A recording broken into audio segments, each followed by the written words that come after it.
नमस्कार दोस्तों वर्तमान में राधा और कृष्ण के मंदिर बहुत मिल जाएंगे। वृंदावन में राधा रानी का भव्य मंदिर है।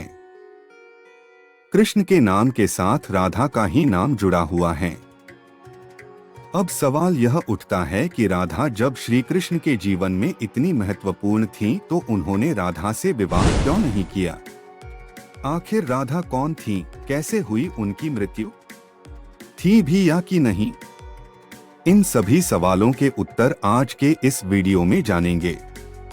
तो चलिए शुरुआत करते हैं। कहाँ हुआ था राधा का जन्म और विवाह?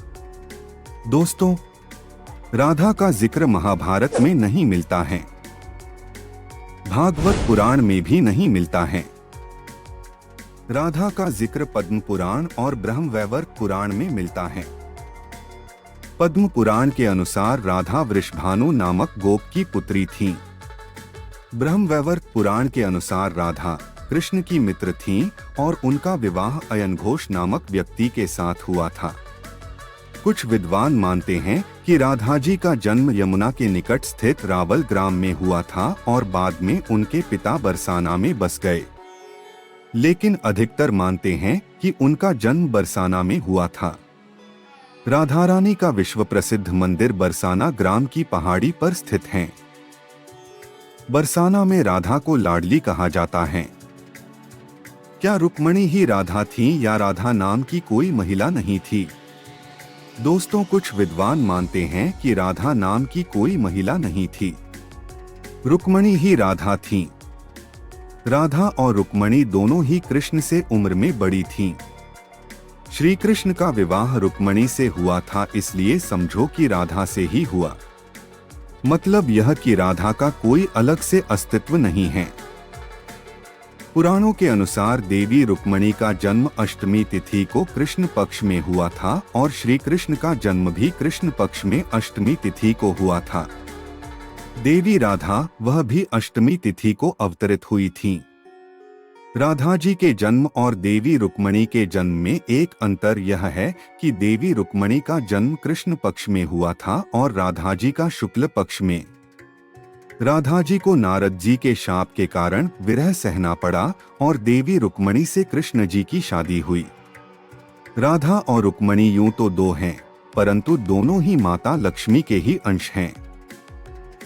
ब्रह्मवैवर्त पुराण प्रकृति खंड अध्याय 48 के अनुसार और यदुवंशियों के कुलगुरु गर्ग ऋषि द्वारा लिखित गर्ग संहिता की एक कथा के अनुसार कृष्ण और राधा का विवाह बचपन में ही हो गया था। कहते हैं कि एक बार नंद बाबा श्री कृष्ण को लेकर बाजार घूमने निकले, तभी उन्होंने एक सुंदर और अलौकिक कन्या को देखा। वह कन्या कोई और नहीं राधा ही थी। कृष्ण और राधा ने वहां एक दूसरे को पहली बार देखा था। दोनों एक दूसरे को देखकर मुग्ध हो गए थे। जहां पर राधा और कृष्ण पहली बार मिले थे उसे संकेत तीर्थ कहा जाता है, जो कि संभवत नंदगाम और बरसाने के बीच हैं। इस स्थान पर आज एक मंदिर है। इसे संकेत स्थान कहा जाता है। मान्यता है कि पिछले जन्म में ही दोनों ने यह तय कर लिया था कि हमें इस स्थान पर मिलना है। यहाँ हर साल राधा के जन्मदिन यानी राधाष्टमी से लेकर अनंत चतुर्दशी के दिन तक मेला लगता है। गर्ग संहिता के अनुसार एक जंगल में स्वयं ब्रह्मा ने राधा और कृष्ण का गंधर्व विवाह करवाया था। श्री कृष्ण के पिता उन्हें अक्सर पास के भंडिर ग्राम में ले जाया करते थे। वहां उनकी मुलाकात राधा से होती थी। एक बार की बात है कि जब वे अपने पिता के साथ भंडिर गांव गए तो अचानक तेज रोशनी चमकी और मौसम बिगड़ने लगा। कुछ ही समय में आसपास सिर्फ और सिर्फ अंधेरा छा गया।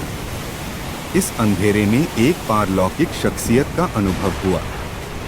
वह राधा रानी के अलावा और कोई नहीं थी। अपने बाल रूप को छोड़कर श्री कृष्ण ने किशोर रूप धारण कर लिया और इसी जंगल में ब्रह्मा जी ने विशाखा और ललिता की उपस्थिति में राधा कृष्ण का गंधर्व विवाह करवा दिया। विवाह के बाद माहौल सामान्य हो गया तथा राधा, ब्रह्मा, विशाखा और ललिता अंतर्ध्यान हो गए। दोस्तों, एक अन्य कथा के अनुसार राधा और कृष्ण एक दूसरे को प्रेम करने लगे थे।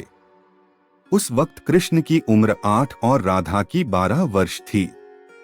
जब यह बात राधा के घर के लोगों को पता चली तो उन्होंने उसे घर में ही कैद कर दिया।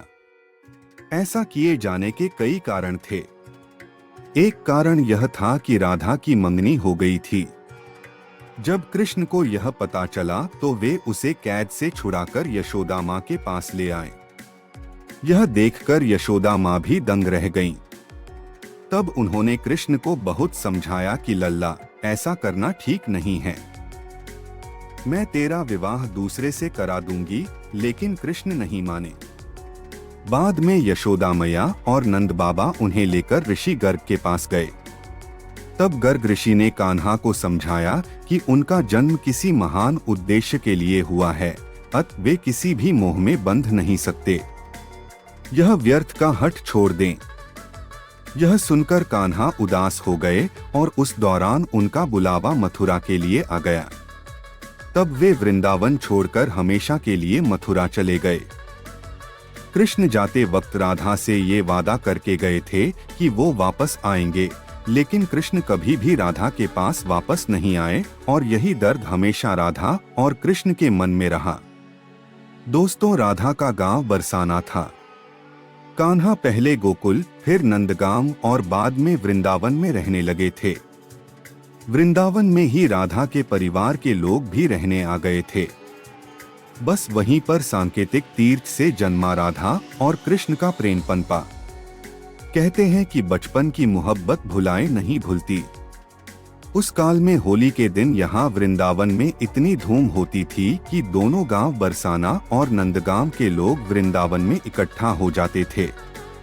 बरसाने से नंदगांव टोली आती और नंदगांव से भी टोली जाती थी। बरसाना गांव के पास 2 पहाड़ियां मिलती हैं। उनकी घाटी बहुत ही कम चौड़ी है। मान्यता है कि गोपियां इसी मार्ग से दही मक्खन बेचने जाया करती थीं। यहीं पर कभी कभी कृष्ण उनकी मक्खन वाली मटकी छीन लिया करते या फोड़ दिया करते थे। विष्णु पुराण में वृंदावन में कृष्ण की लीलाओं का वर्णन मिलता है। मान्यता है कि यहीं पर श्री कृष्ण और राधा एक घाट पर युगल स्नान करते थे। यहीं पर श्री कृष्ण और गोपियां आंख मिचौनी का खेल खेलते थे। यहीं पर श्री कृष्ण और उनके सभी सखा और सखियां मिलकर रासलीला अर्थात तीज त्योहारों पर नृत्य उत्सव का आयोजन करते थे। कृष्ण की शरारतों के कारण उन्हें बांके बिहारी कहा जाता है। यहाँ पर यमुना घाट के प्रत्येक घाट से भगवान कृष्ण की कथा जुड़ी हुई है। कृष्ण ने जो नंदगांव और वृंदावन में छोटा सा समय गुजारा था, उसको लेकर भक्तिकाल के कवियों ने कई कविताएं लिखी हैं। वृंदावन छोड़कर कृष्ण जब मथुरा में कंस को मारने गए, तब उनका जीवन पूरी तरह से बदल गया। कंस को मारने के बाद उनके जीवन में उथल-पुथल शुरू हो गई। दोस्तों, यह भी कहा जाता है कि नारद के श्राप के कारण राधा और कृष्ण को विरह सहना पड़ा। रामचरितमानस के बालकांड के अनुसार एक बार विष्णु जी ने नारद जी के साथ छल किया था। उन्हें खुद का स्वरूप देने के बजाय वानर का स्वरूप दे दिया था। इस कारण वे लक्ष्मी जी के स्वयंवर में हंसी का पात्र बन गए और उनके मन में लक्ष्मी जी से विवाह करने की अभिलाषा दबी की भी ही रह गई थी। नारद जी को जब इस छल का पता चला तो वे क्रोधित होकर वैकुंठ पहुँचे और भगवान को बहुत भला बुरा कहा और उन्हें पत्नी का वियोग सहना होगा, यह श्राप दिया। नारद जी के इस श्राप की वजह से रामावतार में भगवान रामचंद्र जी को सीता का वियोग सहना पड़ा था और कृष्ण अवतार में देवी राधा का। जब कृष्ण वृंदावन छोड़कर मथुरा चले गए, तब राधा के लिए उन्हें देखना और उनसे मिलना और दुर्लभ हो गया। जब कृष्ण वृंदावन से निकल गए, तब राधा की जिंदगी ने एक अलग ही मोड़ ले लिया था। राधा का विवाह हो गया, लेकिन राधा श्री कृष्ण के विरह में जीती और मरती रहीं। राधा ने अपना दाम्पत्य जीवन ईमानदारी से निभाया और जब वे बूढ़ी हो गईं, तो उसके मन में मरने से पहले एक बार श्री कृष्ण को देखने की आस जगी।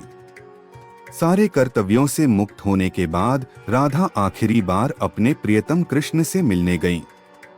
जब वे द्वारका पहुंची तो उन्होंने कृष्ण के महल और उनकी 8 पत्नियों को देखा, लेकिन वे दुखी नहीं हुईं। जब कृष्ण ने राधा को देखा तो वे बहुत प्रसन्न हुए। कहते हैं कि दोनों संकेतों की भाषा में एक दूसरे से काफी देर तक बातें करते रहे।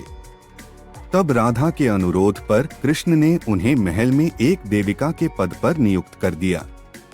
कहते हैं कि वहीं पर राधा महल से जुड़े कार्य देखती थीं और मौका मिलते ही वे कृष्ण के दर्शन कर लेती थीं। एक दिन उदास होकर राधा ने महल से दूर जाना तय किया। उन्होंने सोचा कि वे दूर जाकर दोबारा श्री कृष्ण के साथ गहरा आत्मीय संबंध स्थापित करेंगी। हालांकि श्री कृष्ण तो अंतर्यामी थे और वे राधा के मन की बात जानते थे। कहते हैं कि राधा एक जंगल के गांव में रहने लगी। धीरे धीरे समय बीता और राधा बिल्कुल अकेली और कमजोर हो गईं। उस वक्त उन्हें भगवान श्री कृष्ण की याद सताने लगी। आखिरी समय में भगवान श्री कृष्ण उनके सामने आ गए। भगवान श्री कृष्ण ने राधा से कहा कि वे उनसे कुछ मांग लें, लेकिन राधा ने मना कर दिया। कृष्ण के दोबारा अनुरोध करने पर राधा ने कहा कि वे आखिरी बार उन्हें बांसुरी बजाते देखना और सुनना चाहती हैं। श्री कृष्ण ने बांसुरी ली और बेहद सुरीली धुन में बजाने लगे। श्री कृष्ण ने दिन रात बांसुरी बजाई। बांसुरी की धुन सुनते सुनते एक दिन राधा ने अपने शरीर का त्याग कर दिया।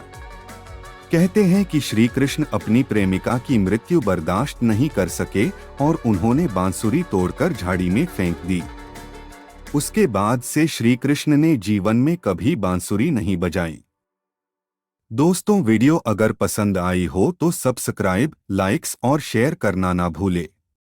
वीडियो देखने के लिए आप लोगों का बहुत बहुत धन्यवाद।